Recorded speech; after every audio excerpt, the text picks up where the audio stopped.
அதுக்கு அடுத்து பார்த்தீங்கன்னா S11 ஒரு மாடல் இருக்குது ட்ரோனு. S11 இந்த மாடலு பாக்ஸ் பாருங்கள், சூப்பராக இருக்கும். S11 ட்ரோனு உங்களுக்கு ரொம்பவுமே ப்ரீமியமாக இருக்கும். ஏன்னா அதை விட உங்களுக்கு எக்ஸ்ட்ரா சென்சார் கொடுத்துருக்காங்க.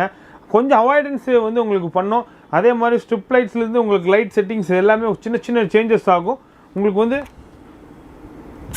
உங்களுக்கு பார்த்தாலே தெரியும். இது வந்து பார்த்தீங்கன்னா ஃபுல் சென்சாரில் வந்து உங்களுக்கு வந்து நீங்கள் J2 வந்து பார்த்தீங்கன்னா உங்களுக்கு அட்ஜஸ்ட்மெண்ட் வந்து மேனுவலாக பண்ணுற மாதிரி இருக்கும். இது வந்து ஃபுல் ஆட்டோமேட்டிக்கில் கேமரா வந்து நீங்கள் மேலே ஏற்றிட்டீங்கன்னா வீடியோஸ் எடுக்கும்போது அட்ஜஸ்ட் பண்ணி நீங்களே எடுக்கலாம். அதனாலே இந்த S11 ட்ரோன் நல்லா ஃபாஸ்ட்டாக போகும். 3500 rupees நான் கொடுக்க போகிறேன். நெக்ஸ்ட் வந்து பார்த்தீங்கன்னா DM99 ட்ரோன். இந்த ட்ரோன் பாருங்கள், சூப்பராக இருக்கும், ப்ரீமியமாக இருக்கும். மற்ற எல்லாமே பேட்டரி பார்த்தீங்கன்னா உங்களுக்கு வந்து 10 minutes தான் பறக்கும் ட்ரோனு. வெறும் 10 நிமிஷம் தான் பறக்கும். மேக்ஸிமம் வந்து 1/4 மணி நேரம் பறக்கும். அது வந்து இந்த மாதிரி ட்ரோன்ஸ் எல்லாம் ஒரு பேட்டரிக்கு. இப்போ வந்து 2 பேட்டரி தான் உங்களுக்கு. இது வந்து சிங்கிள் பேட்டரி தான் ஒரு DM99 ட்ரோனு. ரொம்ப ப்ரீமியமான ட்ரோனு. இது நான் வந்து ரொம்ப பெஸ்ட் ரேட் கொடுக்க போகிறேன் என்கிட்ட.